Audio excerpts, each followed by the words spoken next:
Jour 7, déjà. Déjà jour 7. Alors, pour ceux qui me suivent sur Instagram, ben, vous savez que j'ai perdu 1,2 kg en cette première semaine. Finalement inattendu, puisque c'était une semaine de rodage, de plein de choses, ascenseur émotionnel. Alors ça, c'était terrible. Jusqu'à hier, hein, le jour 7 a été rempli en émotions, pas forcément positives. Donc voilà, on essaye de ne pas faire des crises de nuit. Et c'est super parce que ça fait 3 jours que je n'ai plus de crise la nuit. Alors, est-ce que c'est parce que j'ai incorporé les légumes? Hier a été une journée où j'ai mangé zéro légumes. Voilà, donc je n'en suis pas fier, mais je préfère me le dire, étant donné que c'est mon journal de bord de gros là. Hein, voilà. Euh, j'ai l'air tellement fatigué, mais je vais pas me maquiller ou me mettre plein de spots pour sembler être en forme alors que je ne le suis pas. Donc écoutez, voilà, viendra le temps où ça ira mieux. Euh, le jour 7, j'étais super ravi et surpris de voir que malgré que j'ai pas pu faire une semaine où j'ai mangé parfaitement équilibré. Parce que ça fait pas mal de mois que je ne mange plus aussi équilibré qu'avant. Et que ben, justement j'ai eu une grosse prise de poids cet été de 12-13 kilos. Ce qui fait que je ne pourrais pas revenir à manger parfaitement équilibré du jour au lendemain. Je veux pas me mettre de pression.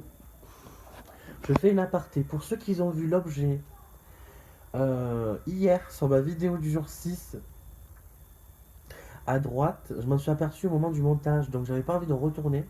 Vous avez vu ma tête, je suis épuisé. Encore là, cette nuit, ça fait 2 nuits que je redors, donc grand miracle. J'ai l'impression que finalement les choses se mettent en place. Je recommence à dormir, je recommence les légumes. En fait, un équilibre est en train de se mettre en place, mais ça vient pas tout seul. Ça prend du temps. Bon, bref, hormis des gros pics de tension ces derniers jours où j'ai cru que j'avais le cœur qui allait exploser, euh, voilà, il y a eu un ascenseur émotionnel très très fort ces derniers jours. Ce mois d'août, je préfère mieux.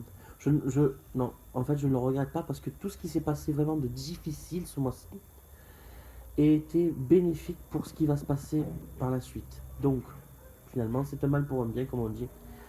Euh, en bref, voilà, donc mon jour numéro 7, voilà, j'ai mal au bras. Il va falloir que je prenne du matériel si je continue ça.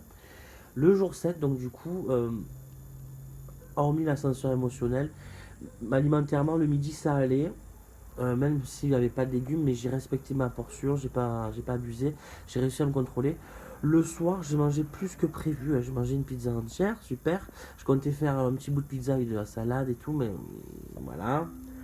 Euh, Après, j'étais franchement pas à l'aise parce que j'ai beaucoup. La satiété, par contre, je la ressens très vite. C'est pour ça qu'il va falloir vraiment que je continue à travailler fortement sur justement cette intuition physique, ce petit programme que je fais qui n'est pas très. C'est un programme un petit peu original, on va dire, qui se base sur écouter son corps. Voilà, quand on a faim, on mange, quand on n'a pas faim, on mange pas. Et surtout, on arrête de manger quand on n'a plus faim. Et ça, c'est quelque chose de difficile à mettre en place. Ça fait déjà des années que j'y travaille, mais il faut quand même être sur la base de repas équilibrés quand on mange. Légumes, féculents, fruits, euh, viande. Voilà. Vous m'avez compris, viande, œufs ou poisson. Bon, bref. Vous allez sur mangerbouger.fr, vous avez des exemples d'assiettes équilibrées. Euh, Là n'est pas la question, la gestion émotionnelle se passe dans l'assiette. Donc évidemment, alors, en ce moment je suis abreuvé de choses toxiques que je n'expliquerai pas parce que ça ne me regarde que moi et que c'est beaucoup trop délicat. Mais c'est pas grave, il faut affronter la vie. De toute façon, c'est pas un long fleuve tranquille. Il y a. Regardez les infos, quoi. Non, ne les regardez pas parce que franchement, c'est stressant. Si vous êtes sujet au stress, évitez les informations, hein. Regardez-les le dimanche.